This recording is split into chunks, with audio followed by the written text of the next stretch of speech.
Assalamualaikum warahmatullahi wabarakatuh. Nerusaken wawasan kitab Lubabul Hadis ta'lifipun Al-Imam As-Suyuti rahimahullahu taala. Ngutip keterangan saking kitab Tanbihul Qaulil Hafiz susunanipun Al-Imam Al-Allamah Asy-Syaikh Muhammad bin Umar Nawawi Al-Jawi rahimahullahu taala. Bab ingkang kaping 24.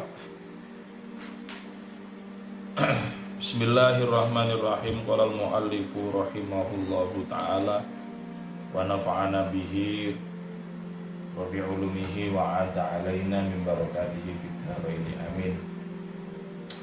Al-babur rabi'u wal isruna utawi iki iku bab kang kaping 24 fi fadilatil faqri ing dalem jelasake keutamaan fakir. Bab yang ke-24 ini menjelaskan tentang keutamaan fakir. Al-Imam Al-Ghazali menyebutkan al-faqru ibaratun an faqdi ma huwa muhtajun ilaih. Amma faqdu ma la hajata ilaih fala yusamma faqran. Wa in kana al-muhtaju ilaih mawjudan maqduran alaihi lam yakun al-muhtaju faqiran.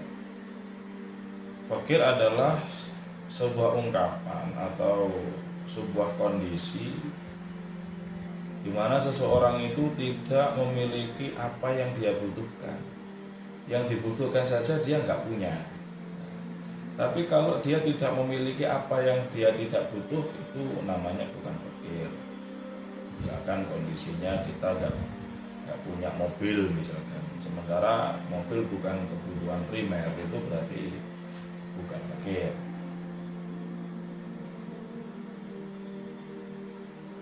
Kalau seandainya sesuatu yang dibutuhkan itu ada dan bisa dimiliki, maka ya bukan fakir. Maka yang butuh itu bukan fakir. Jadi misalkan kita punya kebutuhan beras, padahal kita itu bisa beli ya. Berarti kalau kita bisa beli beras, maka tidak tergolong fakir. Qala Nabi sallallahu alaihi wasallam, dawuh sinten Kanjeng Nabi sallallahu alaihi wasallam, al-faqru azyanu alal mu'mini minal idar. Minal idaril hasani ala khaddil farashi.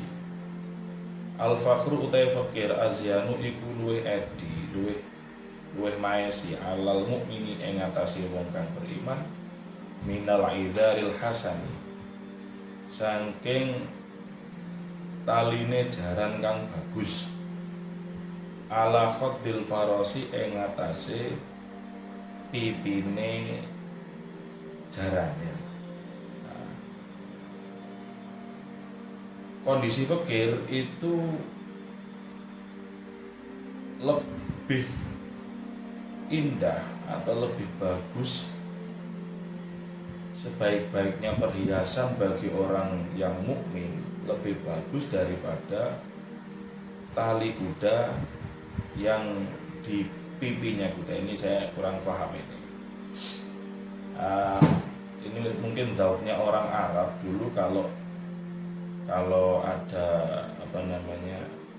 kuda itu kan ada tali yang bagus misalkan ya, untuk yang diikatkan di telinga kuda sampai ke pipinya, itu kan untuk kendalinya itu. Nah, itu kan tali yang bagus itu diibaratkan sebagai perbandingan bahwa fakir itu lebih indah sebagai perhiasan bagi orang mukmin ya, bagi seorang mukmin lebih indah daripada tali kuda itu. Nah, tapi ini dengan syarat alladzi la yu'addi ila ihtiyajin nas.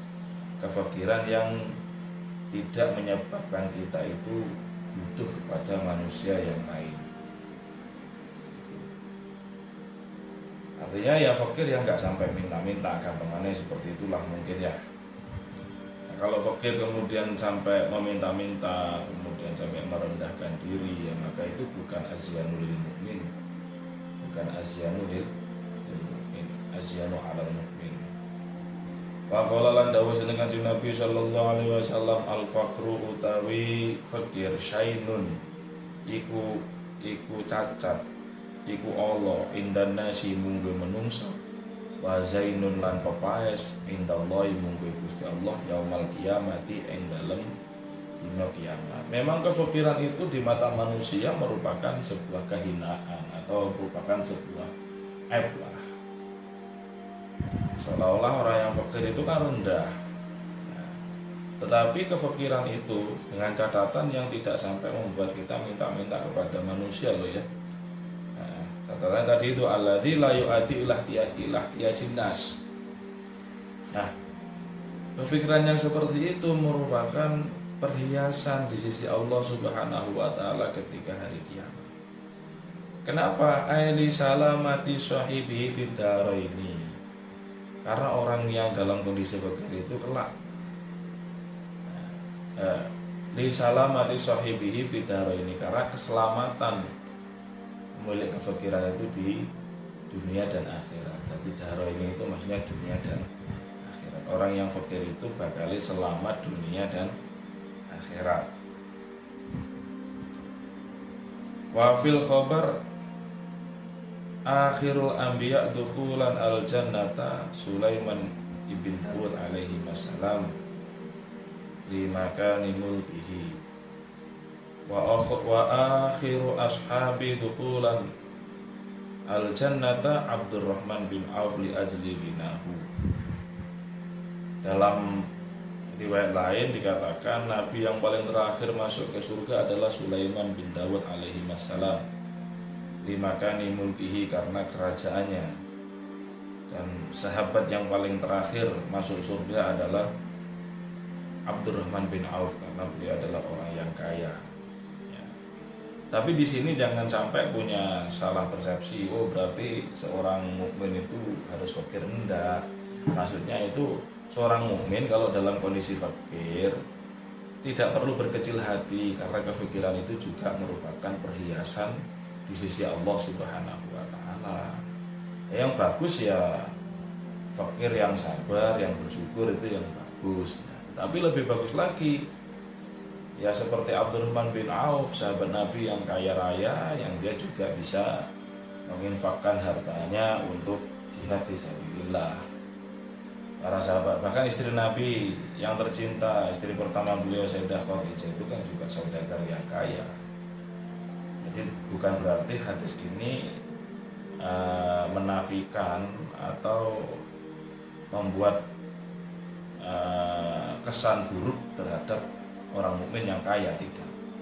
Jadi orang mukmin yang kaya itu juga bagus, sangat bagus sekali, asalkan dia bisa bersyukur dan mentasarrufkan hartanya kepada hal-hal yang menuju ridha Allah Subhanahu wa taala. Nah, ini hadis ini tentang fakir ini tujuannya bukan untuk merendahkan yang kaya, tidak.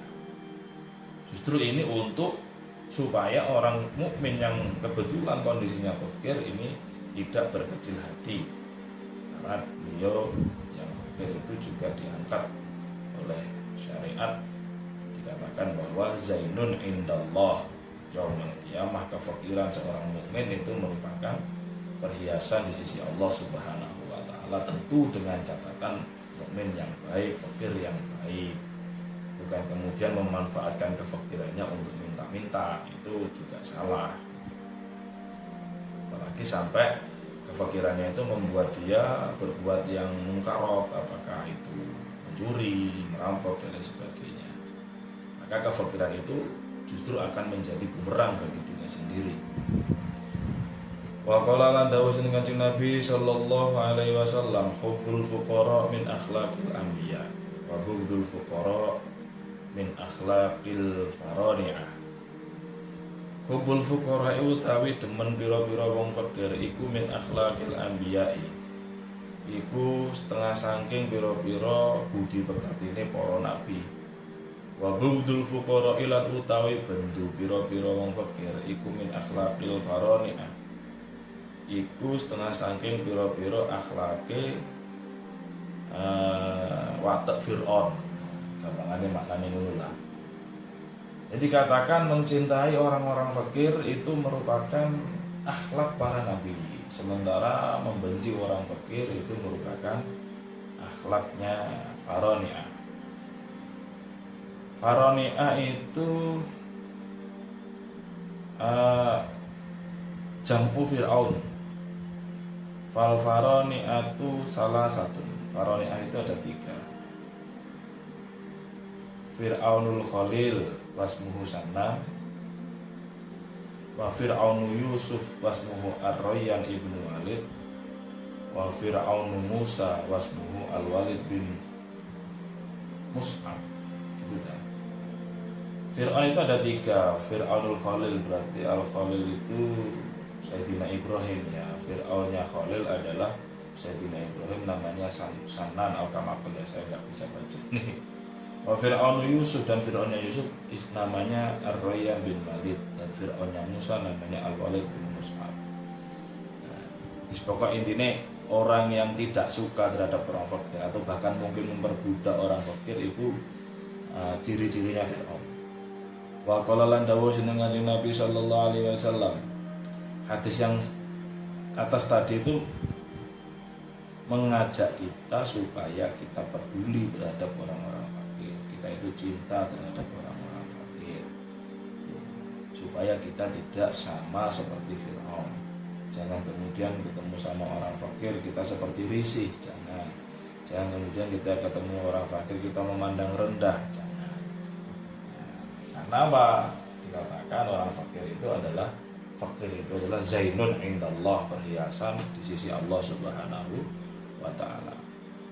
Wa qala dawuh sinten Kanjeng Nabi sallallahu alaihi wasallam li kulli syai'in iku kedue saben-saben suci-wiji miftahun utawi kunci.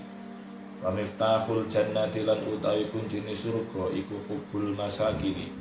Iku demen pira-pira wong miskin wal fuqara'i lan pira-pira wong fakir bisa berihim krana sabare masakin wal fuqara. Hum utawi al masakin wal fuqara iku julasa Allahi, iku pira-pira wong kang lungguh sareng Gusti Allah Ta'ala halimalahu maha luhur sinten Allah yaumal qiyamati ing dalem dina kiamat. Segala sesuatu itu ada kuncinya, dan kunci surga itu adalah mencintai orang-orang miskin dan orang-orang fakir karena kesabaran mereka. Mereka orang-orang fakir dan orang-orang miskin itu merupakan julasa Allah. Jadi ibaratkan mereka itu adalah orang-orang yang akan duduk bersama Allah ketika hari kiamat. Diriwayatkan dari Abu Bakar. Wa qala Yahya bin Mu'ad hubbukal fuqara min akhlaqil mursalin. Cintamu kepada orang-orang fakir itu merupakan salah satu contoh dari akhlak para rasul. Wa itharuka mujalasatahum min alamati sholihin. Dan ketika kamu mendahulukan untuk berkumpul dengan mereka itu merupakan tanda-tanda orang yang soleh. Wa firaruka min suhbatihim min alamatil munafiqin. Ketika kamu menghindar dari mereka, tidak mau berteman, bersuhbah dengan mereka, maka itu termasuk tanda-tanda orang yang munafik. Na'udzubillah min dzalik. Wa qala lan dawuh sinten Gusti Allah Subhanahu wa qala dawuh sinten Kanjeng Nabi sallallahu alaihi wasallam, innallaha ta'ala satemene Gusti Allah taala yuhibbu iku demen sinten Gusti Allah abdahu ing kawulane Gusti Allah al-mukmina kang mukmin, al-faqira ingkang fakir, al-muta'affifa kang jaga saking barang haram, abal iyali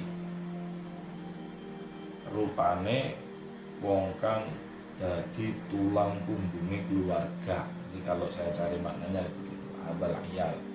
Sesungguhnya Allah Subhanahu wa ta'ala itu mencintai hambanya yang mukmin, yang fakir, tetapi dia menjaga diri dari hal-hal yang diharamkan oleh manusia, oleh syariat, dan dia juga merupakan abal iyal, tulang punggung keluarga. Di sini dikatakan al-muta'affif ay al-mungkaffi anil haram wasu'al minan nas, orang yang fakir yang menjaga diri, mencegah diri dari keharaman dan meminta-minta kepada manusia.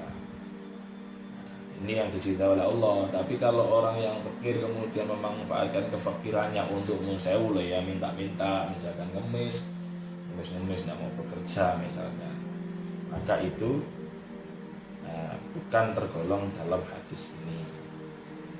Dan dia masih menjadi tulang punggung keluarga, abal iyal.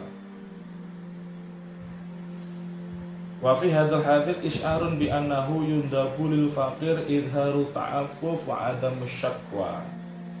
Disunnahkan, hadis ini memberikan pemahaman secara tersirat bahwa disunnahkan bagi orang yang fakir untuk menampakkan iffahnya. Jadi orang fakir itu meskipun dalam kondisi fakir, tampakkan kalau dia itu iffah, tetap menjaga diri dari keharuman dan menjaga diri tidak minta-minta. Wa ada musyakwa, dan disunnahkan juga untuk ora sambat, ora kakean sambat.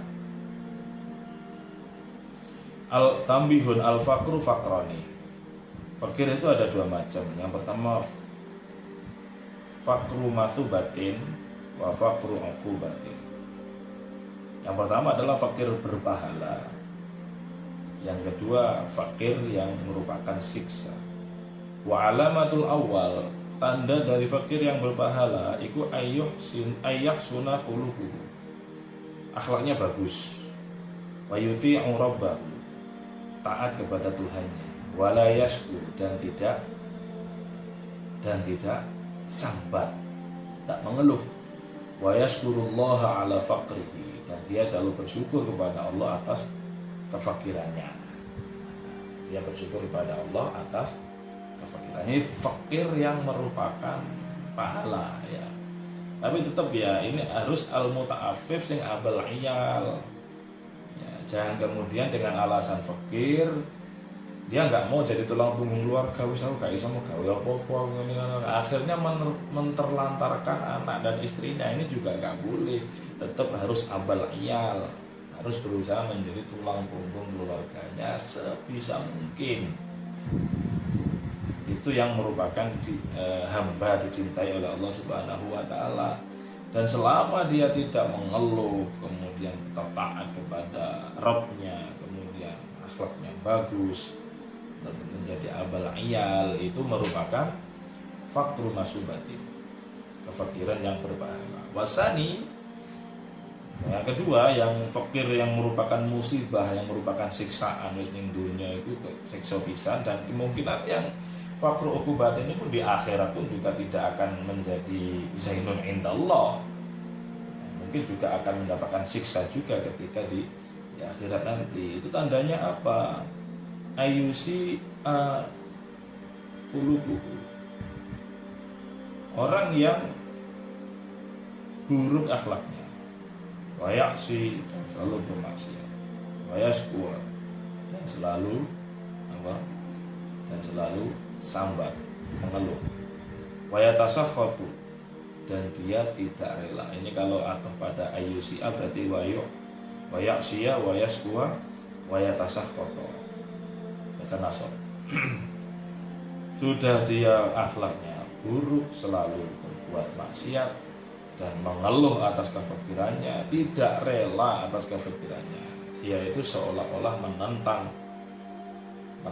Allah atas kefakiran, atas takdir yang diberikan oleh Allah kepadanya. Ini yang fakir yang siksa.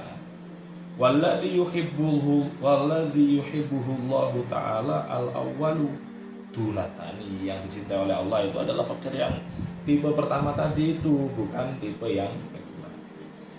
Wa qala dawuh sinten Kanjeng Nabi sallallahu alaihi wasallam, al faqru amanatun, al faqru utai fakir iku amanatun, iku amanah. Faman katamahu mongko utawi sapane wong iku katama iku lamun delikake sapa manhu ing fakir, karena mongko ono apa fakir itu, karena mongko ono apa katem yang menyembunyikan itu, maka ibadatan iku ibadah. Waman lan utahe sapane wong baha iku lamun mertelakaken sapa man bihi kelawan kafakirane faqad qallada mongko teman-teman ngalungake sapa man ikhwanahu ing ikhwanahu ing pira-pira sedulure man al muslimin kang muslim kabeh. Fakir itu amanah. Layak-layaknya amanah ya disimpan aja. Nah, alasan fakir ya disimpan aja, tidak perlu menampakkan kefakirannya. Kalau orang yang fakir ini menyembunyikan kefakirannya, maka itu menjadi ibadah bagi dirinya. Nah, justru kalau dia itu menampakkan wah aku orang duwe, wis sepurane ya aku orang duwe, aku wong miskin, aku wong fakir, balik muni ngono. Nah, maka sama saja dia memberi kalung kepada saudaranya yang mukmin, kepada saudara-saudara se-Islam. Kalung maksudnya apa? Memberi beban. Ayqalladahum kulfatar tausiati alaihi. Seolah-olah dia itu memberi beban kepada saudaranya sesama muslim supaya mereka itu peduli kepada dirinya. Makanya sebagai seorang fakir yang baik itu jangan ditampak-tampakkan kefakirannya. Ya siapa tahu dengan kita menyembunyikan kefakiran, di samping itu merupakan ibadah dari Allah Subhanahu wa taala, teman-teman kita yang muslim yang lain itu menjadi husnudzon kepada kita kalau kita itu masih mampu. Kalau kita itu tergolong orang-orang yang mampu, dan kemudian husnudzon itu menjadi doa yang mengguncangkan arsy-Nya Allah Subhanahu wa taala, sehingga Allah akan mentakdirkan baik kepada Anda yang sedang fakir.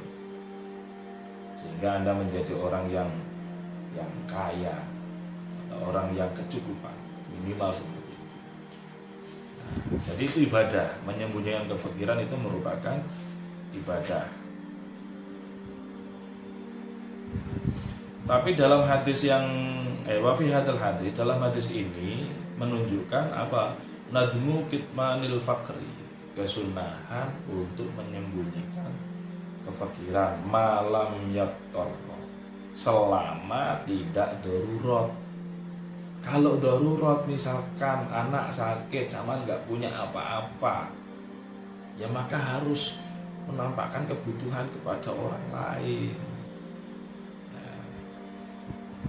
Supaya apa? Supaya darurat tadi tidak sampai menimbulkan hal-hal yang tidak diinginkan. Dengan syaratnya darurat loh ya.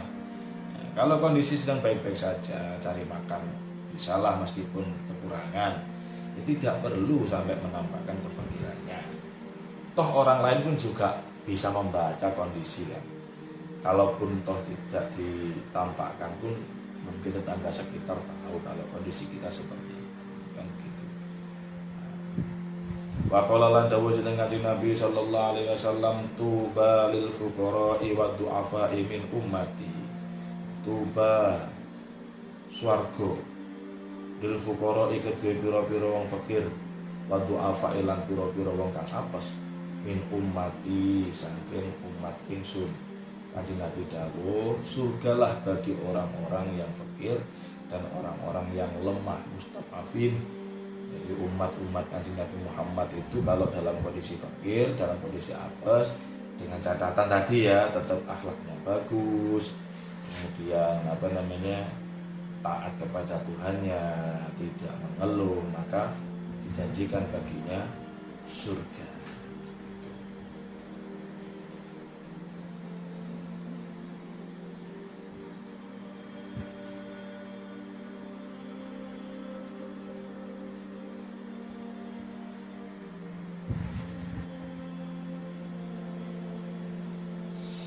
Wa qala dawuh sinten Kanjeng Nabi sallallahu alaihi wasallam, al faqru karamatun min karamatillah taala. Al faqru ta kefakiran iku karamatun, iku keramat atau kemuliaan min karamatillah taala, saking pira-pira kemuliaan saking Allah Subhanahu wa taala. Kefakiran itu merupakan kemuliaan. Ya, tapi tetap kembali ke poin tadi ya. Kemuliaan dari beberapa kemuliaan Allah Subhanahu wa taala. Wa qala lan dawuh sinten Kanjeng Nabi sallallahu alaihi wasallam, fadlul fakiri utawi keutamaane wong fakir alal ghani ing atase wong kang sugih iku kafadli kaya keutamaane ingsun ala jami'i khalqillahi ta'ala ing atase sekabehane pira-pira sekabehane makhluke Allah Subhanahu wa taala. Keutamaan orang fakir atas orang yang kaya itu adalah seperti keutamaan Kanjeng Nabi di atas semua ciptaan Allah Subhanahu wa taala. Wah, ini luar biasa ini. Orang yang fakir itu sejatinya lebih tinggi derajatnya, lebih mulia di atas orang yang kaya, seperti keutamaannya Nabi, seperti keutamaan atau ketinggian derajat Kanjeng Nabi mengalahkan seluruh ciptaan Allah Subhanahu wa taala. Ini cara dibandingkan itu level kemuliaan orang fakir ya, di atasnya orang yang kaya seperti itu. Dan diriwayatkan dari Sayyidina Ali karramallahu wajhahu dari Kanjeng Nabi sallallahu alaihi wasallam annahu qala ahabbul ibad ila Allah taala al-fakir al-qani bi rizqihi ar-radhi anillahi taala. Sebaik-baiknya hamba yang dicintai, yang paling dicintai seorang hamba oleh Allah Subhanahu wa taala itu adalah hamba yang fakir, yang qanaah, menerima, yang ridho atas semua takdir dari Allah Subhanahu wa taala. Wa qala lan dawuh sinten Kanjeng Nabi sallallahu alaihi wasallam la syai'a yu'tihillahu mithlul faqri. La syai'a wa ana suwiji-wiji ku maujud yuti kang paring hi ing syek sinten Allahu la saya ora ana suwiji-wiji yuti kang paring hi ing syek sinten Allahu taala Gusti Allah taala mithlul fakri umpamani fakir. Tidak ada sesuatu yang menyerupai kefakiran yang diberikan oleh Allah Subhanahu wa taala.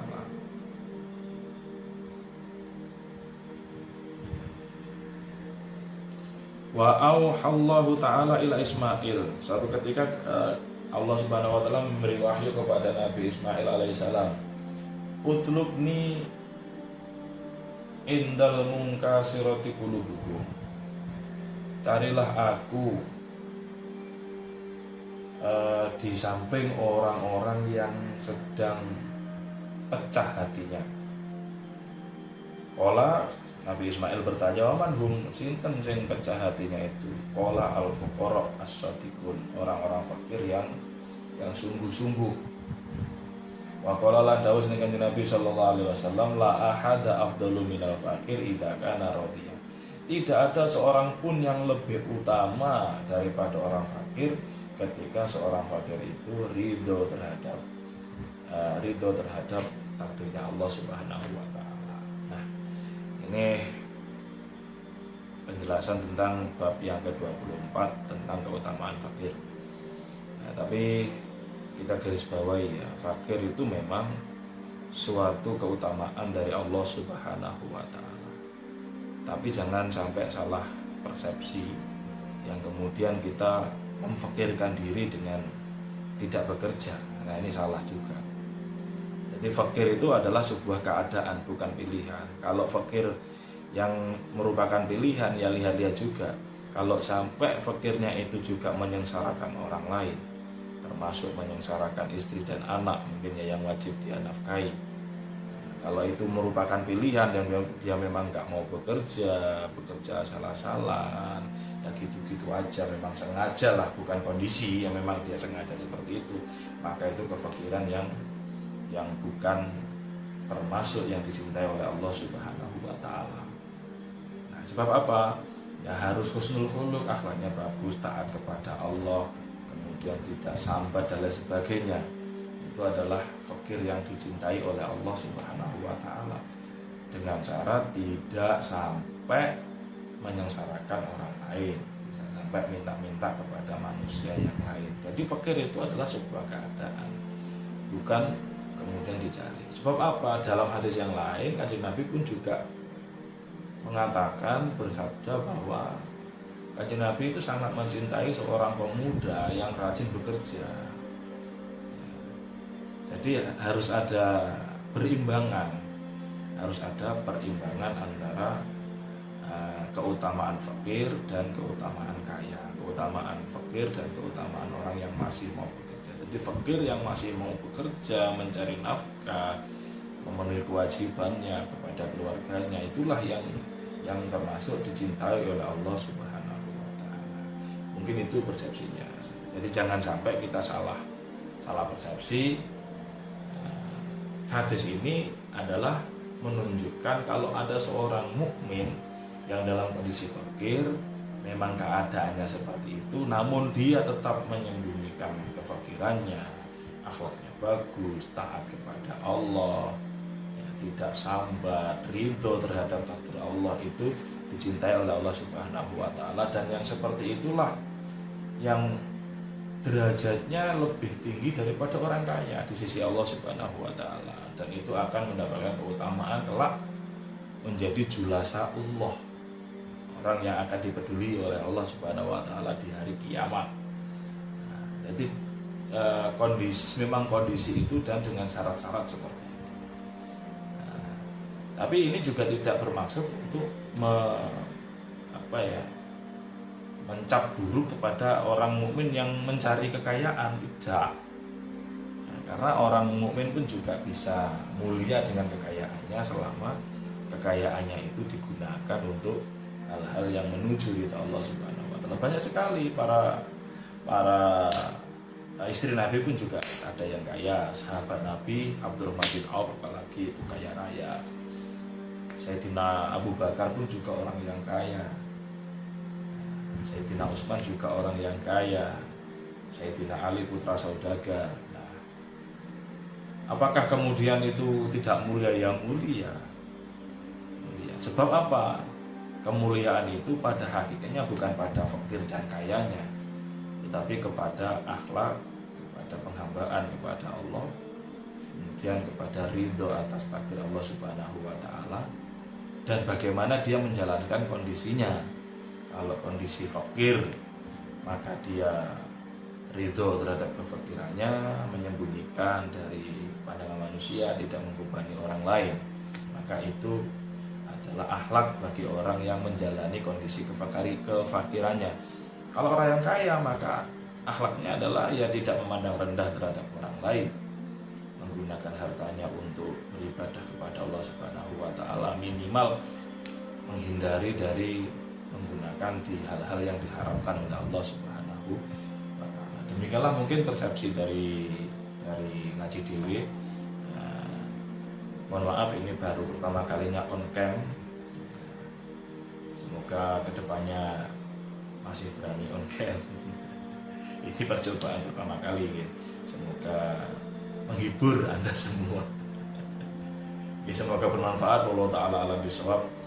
Al-Fatihah. A'udzubillahi minasyaitonirrajim. Bismillahirrahmanirrahim. Alhamdulillahirabbil alamin. Arrahmanirrahim. Maliki yaumiddin. Iyyaka na'budu wa iyyaka nasta'in. Mustaqim. Shiratal ladzina an'amta 'alaihim ghairil maghdubi 'alaihim waladdallin. Amin. Assalamualaikum warahmatullahi wabarakatuh.